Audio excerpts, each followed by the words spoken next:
저는 토종작물은 처음에는 이제 씨앗을 심어보고 싶다는 마음으로 단순하게 좀 시작하게 됐지만 지금은 그 이름과 작물에 있는 이야기에 빠져가지고 자꾸 다가가고 싶고 알아보고 싶고 지금 그런 상태인 것 같아요. 작물마다 모양이 다르고 먹는 방법이 다르고 또 키워오신 농부님들의 이야기가 달라서 그것을 알아가는 게 정말 재미있어요. 원산이 그 땅이고 계속해서 거기서 자라온 것들을 이제 토종이라고 표현을 하게 되는데 콩은 우리나라가 원산이라고 하지만 사실 다른 것들은 우리나라가 원산이 아닌 것들도 있잖아요. 뭐 페루의 감자라던가 뭐 남미 옥수수라던가 그런 것들은 이제 우리나라의 풍토에 오랜 시간을 같이 지내면서 기후와 땅에 적응을 하고 그 형태와 형질을 이 상황에서도 다 유지를 해가면서 크고 있는 그런 것들을 이제 토종이라고 부르고 있거든요. 마르시에 농부님들이 키우시는 토종 작물들을 저희가 오늘 이제 조금씩 받아가지고 전시를 하고 있고요. 찰수수, 단수수, 이제 수수 그리고 이게 개발조라고 해서 이 아래쪽에 이 갈라진 모양의 강아지 발바닥 같다고 개발조라고 이름이 붙어 있고요. 토종 무 중에 이제 개걸무하고 쥐꼬리무라는 종류인데요. 쥐꼬리무는 꼬리 부분이 쥐꼬리랑 닮았다고 해서 쥐꼬리무라고 하신대요. 동치미무로도 많이 드시고 개걸무 같은 경우는 경기도 이천 지역에서 계속 키워온 토종무라고 해요. 원래부터 이렇게 무가 작은 게 특징이고요. 짠지를 하거나 이런 식으로 좀 오래 두고 드시는 거에 사용을 하시면 무르지 않고 먹을 수 있었다고 하거든요. 전현단 선생님 시드링 강의를 들으니 동치미를 해 드시는데 익었을 때 탄산이 느껴질 정도로 시원한 맛이 있다라고 표현을 하시더라고요. 그래서 토종 작물들은 다양한 게 있는 만큼 다양하게 먹는 방법이 있는 것 같아요. 이쪽에 보시면 이렇게 재색 팥이 있어요. 팥죽을 하실 때 빨간 팥 반, 재팥 반 이렇게 넣어가지고 팥죽을 많이 하신대요. 그러면 이제 팥죽이 너무 맛있어서 보통은 빨간 팥을 시장에다 내다 팔지만 재팥은 사람들 모르니까 찾는 사람이 없잖아요. 그럼에도 불구하고 심어왔던 건 우리 식구들 먹을 팥죽은 재팥을 반 넣고 빨간 팥 반 넣어서 맛있게 끓여서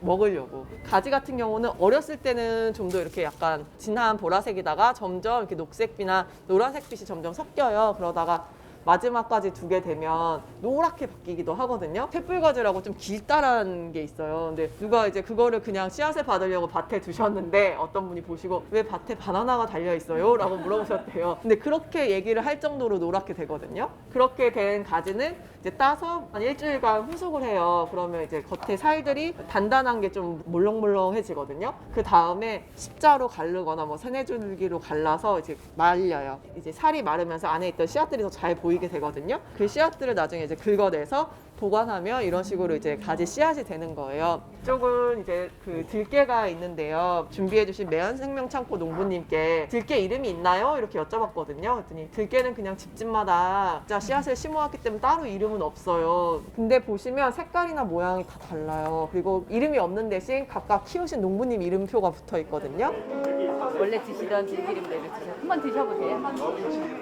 저희는 이제 들깨 농사를 같이 하려고 마음먹고 농사를 지려고 했더니요. 종자가 너무 다양하더라고요. 그래서 우리 지역에 있는 우리 종자를 지켜야겠다. 우리 지역 농부의 책임이겠다 생각해서 토종 종자를 막 모았어요. 근데 너무 많은 거예요. 뭐 다른 작물들은 몇 개 남아있는 게 없는데 들깨 같은 경우는 너무 많더라고요. 들깨 잡깨는. 그래서 하나 둘 갖고 계신 종자들, 갖고 계신 농부들 이렇게 만나고 연결하고 이게 이제 저희의 가장 주된 일인데요.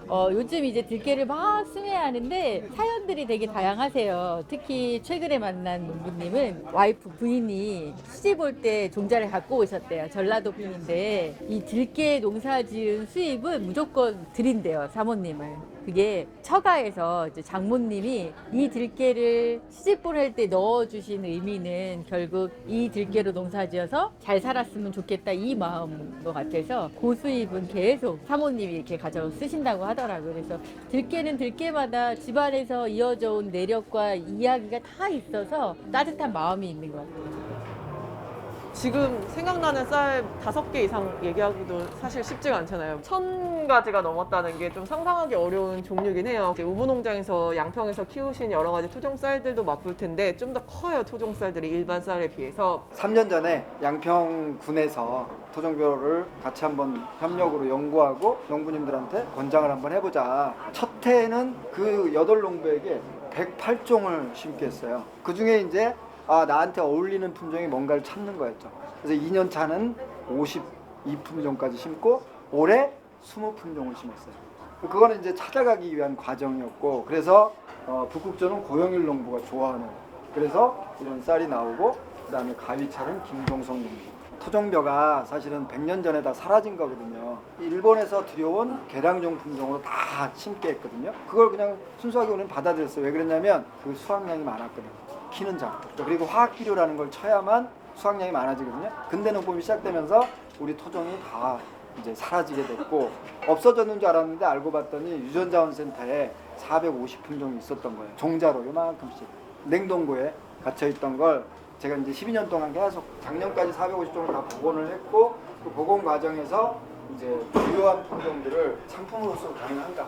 토종 씨앗이 농부가 재배를 하고 이렇게 유통이 되고 그걸 또 찾는 사람이 생기고, 그래서 많은 사람들이 관심을 갖고 키우게 돼야 이 생태계가 유지가 될 수 있다라고 생각을 하거든요. 이제 우모 농부님께서도 사실은 어떤 사람이 400종을 키우겠어요. 이거를 이제 생태계를 만들기 위해서 굉장히 노력을 하고 계신 상황이고요. 이 제주도에서 자색 찰보리랑 갯 노물 씨를 가지고 오신 농부님이세요. 갯노물이라는 게 제주도 말이고요. 요즘 말로 하면 자연산 갓이에요. 제주도에 가면 길에 노랗게 꽃이 많이 피어 있죠. 이제 거기에는 유채도 있고 이렇게 자연산 갓. 우리가 갓김치 해 드시는 거 알죠? 그게 자연에서 그냥 씨가 떨어져서 나는 애들이에요. 노랗게 꽃이 피고 거기서 씨가 달리면 우리가 이렇게 보리를 수확할 때쯤 이 씨를 딱 털게 돼 있어요. 그래서 가서 어머니랑 저랑 같이 가서 수확을 해서 그 자리에서 털어가지고 씨가 이렇게 나와요. 이걸 모아다가 이제 기름을 내서 드시는데, 이거를 찰밥에다가 쪄가지고 먹고 땀을 푹 내면 허리 아플 때 되게 도움이 되셔서 그렇게도 먹으셨대요. 근데 요즘은 어머니가 이거 하셔서 그냥 올리브유처럼 계란 후라이 해서 드시고 계세요. 그래서 이 시즌에는 꼭 계란 후라이를 이걸로 해서 드십니다, 저희 어머니가. 자색 찰보리입니다. 자색 찰보리는 토종이기 때문에 만약에 천평에서 일반 보리가 100포가 나온다면 얘는 한 60포 정도밖에 안 나와요. 그래서 상업적으로는 얘를 농사 짓기 쉽지 않아요. 요즘 뭐 쌀 소비도 많이 줄어들고 있지만 쌀 소비와 같이 보리 소비도 확실히 줍니다. 그래서 처음에는 제가 1kg짜리 이것도 500g씩 해가지고 팔던 게 점점점 양을 줄여가고 있어요. 소비도 너무 적고. 그래서 국산 공유, 토종 공유를 많이 드셨으면 바랍니다. 전북 고창에서 온 제약관의 김나우수입니다. 저희가 이제 하는 일은 이렇게 씨를 수집해서 우리 토종을 수집을 해가지고 정식을 해서 이렇게 여러분한테 이제 판매도 하고 보여드리기도 하고 이런 걸 하고 있고요. 오늘 저희가 이제 꾸러미로 드린 거 이제 거기에 이제 제비콩, 넝쿨강낭콩, 그리고 이제 동부 종류가 한 5가지 정도 될 거예요. 그 이제 뭐냐 그 새알동부, 뭐 흰동부, 유월동부 뭐 여러 가지가 있는데 그것들을 잡수셔도 좋지만 텃밭이나 이렇게 있으시면 심으면 잘 납니다. 토종들이 굉장히 잘 나요. 제비콩이거든요. 사실 이 까기가 힘들어요. 저희 어머니가 이렇게 밤새워서 깐 줄도 모르고 누구한테 달라고 주고 제가 어쩌니 까는데 굉장히 힘들더라고요. 그래서 여러분들도 얼마나 까기가 힘든지 알아보라고 이렇게 같이 넣어드렸습니다. 한번 까보세요. 얼마나 잘하시는지. 오늘 이제 많은 농부님들을 만나보진 못했지만 직접 가서 물어보시고 하시면 누구보다도 신나서 재밌게 얘기를 해주실 거라 저는 믿어 의심치 않습니다. 저희 엄마가 15년 전에 이제 아버지가 많이 아프셔서 이제 서울에서 귀촌을 하시게 되셨는데, 그때 그 이웃에서 이거 심어보라고 준 것 중에 이제 2가지였는데, 하나는 그 노란 완두콩, 또 보리 완두라는 거고, 그 다음에 이제 붉은 팥을 주셨어요. 그걸 지금까지 이제 한 번도 놓치지 않고 이해 오시는 거라서 제가 특별히 의미가 있다고 생각해서 토종장이니까 자랑스럽게 들고 왔어요. 개인적으로 팥을 좋아하기도 하고, 처음에 이제 고라니의 피해만 잘 조심하면, 고라니가 그 팥 잎을 좋아하거든요. 그 순을 먹는 것만 조심하면 수확하기 쉽고, 다른 콩류에 비해서 노린재나 이런 벌레 피해가 적고 하니까 개인적으로 친근하게 채종할 수 있으니까 뭐 채종을 하지 않을 이유가 없는, 모든 곡식이 그렇지만 곡식 자체가 씨앗이니까요. 네, 그래서 이어오고 있어요. 또 있죠, 이거? 씨 바를 건 있죠? 네, 지금 C용으로 따로 있습니다. 이게 맛있어요. 초코맛. 토종장. 저는 이런 거, 이 단어만 들을 때도 마르시에 고마워요. 토종장은 따로 여는 기가 없거든요. 이렇게 이쁜 콩 보세요. 얼마나 이뻐. 이 이쁜 콩이 점점점 사라지고 없어지는 거예요. 이거는 꼭 저희 자식 같은 그런 거죠. 정말 꼭 지켜야 될 거 뭐 하고 안 하고를 떠나서 그리고 이렇게 장이 쓴다는 게 너무 좋지 않아요? 막 토종에 관한 정은죠.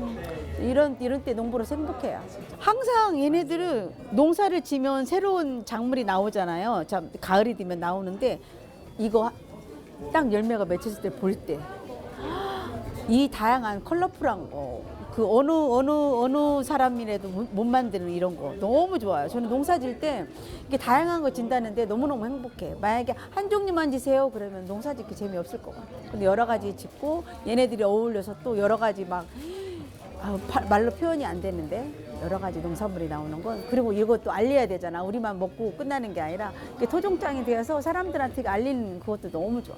제가 마르쉐 오랫동안 알고는 있었는데 사실 이렇게 참석한 건 처음이고요. 이 처음 왔는데 또 도슨트를 듣게 됐어요. 사실 안타깝게도 저 같은 경우는 맛있게 만들어진 거를 먹는 거를 관심을 많이 가졌었는데 오늘 와서 신기한 이름들도 많이 봤고요. 그리고 쌀 같은 경우에도 굉장히 많은 종류가 있었는데 그게 단종이 되고 지금 새롭게 발견하고 있다라고 하는 게 굉장히 좀 놀라웠어요, 사실. 저는 이제 강원도 춘천에서 요 행사에 맞춰갖고 어떻게 좀 같이 오게 됐는데, 그러니까 농업의 좀 새로운 발견을 좀 보게 돼서 너무 좀 벅찬 기분이 좀 들었고, 우리나라 지금 농업이 지금 1차 산업으로 상당히 좀 힘든 상황에 있는데 이런 계기로 해서 좀 농업이 우리나라 좀 상당히 활성화되고 새로운 먹거리로 좀 각광받는 이런 시대가 오기를 좀 바라고 있습니다.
왜 이거를 지켜야 되는지 저 사람들은 또 이유가 있을 건데 막 이런 생각을 하고 있을 때 그때 갑자기 새로운 토마토가 나타났죠. 에어롬 토마토라고. 우리가 토종이라고 부르는 것처럼 걔네들도 에어롬을 이제 토종이라는 감각으로 쓰고 있다라는 거를 알게 됐어요. 씨앗이 이어지고 계속 체종에서 받아가지고 해서 한다 라고 했는데 이 씨앗이 되게 뭐길래 라고 생각했더니 저는 좀 기억이라고 표현을 하고 싶어요. 1870년에 부암동에 어느 상추가 딱 앉아서 내가 여기에 정착해야지 하고 있는데 그해 너무너무 추웠던 거예요. 그래서 그 너무너무 추웠던 기억을 기록에 일기에 써요.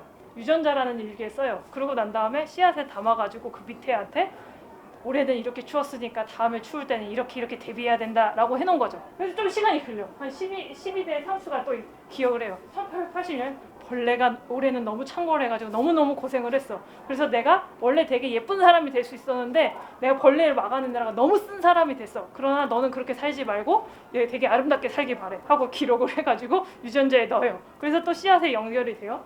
그리고 뭐 그런 식으로 23대는 난 너무 호시절이었어. 막 그러면서 너무너무 봄에는 날씨는 좋았고 여름에는 뭐 홍수 비도 적당히 내려가지고 살만했어. 뭐 이런 기억도 있을 거고 그다음에 뭐 태풍이 쳤을 거고 뭐 가뭄이 있을 거고 이런 기억들을 하나하나 나는 어떻게 살아냈다라는 그 기억들을 유전자에다가 썼고 그거를 씨앗이라는 걸로 계속 이어졌다라고 생각을 해요. 저는 이제 계량종들이 어쨌든 토종이 가지고 있는 단점들을 보완해서 더 맛있을 수 있고요. 양도 더 많이 나올 수 있고요. 그런데 토종이 가진 매력이 있는 것 같아요. 굉장한 다양성이 있거든요.